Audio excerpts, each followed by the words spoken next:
Всем мир вам и вашему дому. Ребята, знаете, как отличить истинного фаната от фальшивого? Истинный фанат, он болеет за свою команду до конца. А фальшивый фанат, он болеет за свою команду до тех пор, пока она не проиграет. Например, возьмем Team Spirit. Когда она всех обыгрывала, то есть в форме была, типа говорили, типа все, Team Spirit не остановить, там все, а-ля-ля. Сейчас она проиграла недавно матч Файзам 3-0 в сухую.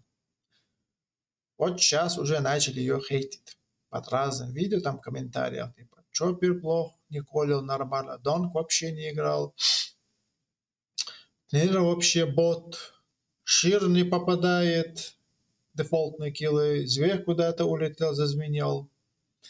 То есть вот так. Но выводы делайте сами. То есть истинный фанат, он болеет за свою команду, даже когда она проигрывает сухую. Неважно там какой чемпионат, там ESL, какой-то кубок, там мейджор, а фальшивый фанат до того момента, пока она не проиграет. И хейтит. Вот и все. Вот вам пища для размышления. Подписывайтесь на Twitch канал. Мир вам и вашему дому. Всем желаю успехов, а не удачи. Удачи для неудачников. Успехов и всех благ.